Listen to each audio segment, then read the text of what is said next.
ప్రతీచ్ఛచైనాం భద్రంతే, ఈమె పాణిని గ్రహించు. పాణిం గృహ్ణీష్వ పాణిన పతివ్రత మహాభాగా ఛాయేవానుగతా సదా.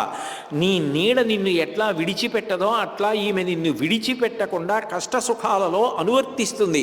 రామ, ఈమె మహాపతివ్రత అని చెప్పి లక్ష్మణాగచ్చ భద్రంతే ఊర్మిళాం ఉద్యుతామయ ప్రతీచ్ఛ పాణిం గృహ్ణీష్వ మా భూత్కాలస్య పర్యయ. ముహూర్తం దాటిపోకుండా లక్ష్మణ ఊర్మిళ యొక్క పాణిని గ్రహించు అని లక్ష్మణస్వామి చేత ఊర్మిళా పాణి గ్రహణం చేయించారు. గృహాణ పాణిం మాండవ్యాహ పాణినా రఘునందన. ఓ భరత, నువ్వు ఆ మాండవి యొక్క పాణిని గ్రహించు అని చెప్పి ఆ మాండవి యొక్క పాణిని గ్రహింపచేశారు. శత్రుఘ్నంచాపి ధర్మాత్మా బ్రవీ జనకేశ్వర శృతకీర్త్యా మహాబాహో పాణిం గృహ్ణీష్వ పాణిన. ఆ శత్రుఘ్నుణ్ణి పిలిచి, ఇదిగో నువ్వు శృతకీర్తి యొక్క పాణిని గ్రహించు అని చెప్పి సుముహూర్తానికి శృతకీర్తి చేత ఆ పాణిని గ్రహింపచేశారు.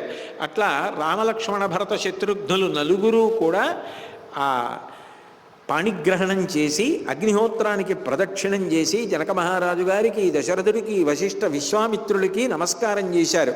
స్వర్గంలో దుందుబులు రోగాయి, అప్సరసలు నాట్యం చేశారు, గంధర్వులు గానం చేశారు. అందరూ ఎంతో సంతోషించారు. ఎందుకని సీతారామ కళ్యాణం అయితే తప్ప అసలు దాంపత్యం అంటే ఏమిటో, దాంపత్యం యొక్క గొప్పతనం ఏమిటో తెలిసే అవకాశం లేదు. ఒకటి గౌతముడు చూపించాడు, తర్వాత సీతారాముల యొక్క దాంపత్యం చూస్తే అర్థమవుతుంది. ఇట్లా ఉండాలన్నమాట దంపతులంటే, ఇంత గొప్పదనమాట భార్య అంటే, ఇంత గొప్పవాడనమాట భర్త అంటే అని అర్థమవుతుంది. అటువంటి దంపతులు సీతమ్మ రాముడి జీవితంలోకి వస్తే తప్ప రావణ సంహారం అయ్యే అవకాశం లేదు. అందుకని రావణ సంహారానికి బీజం పడింది. సీతారామ కళ్యాణం అయింది కాబట్టి ఇప్పుడు సీతాపహరణం చేస్తే తప్ప రాముడు శత్రుత్వం పెట్టుకుని బాణప్రయోగం చేసి రావణ సంహారం చేయడు. అందుకని దేవతలు సంతోషించి నృత్యం చేశారు. వివాహం అయిపోయింది. విశ్వామిత్ర మహర్షి శిష్యుల్ని పదే పదే పదే పదే ఆశీర్వచనం చేసి, నేను వచ్చిన పని అయిపోయింది, బయలుదేరుతున్నానని ఉత్తర దిక్కుగా హిమవత్ పర్వత ప్రాంతానికి వెళ్ళిపోయాడు.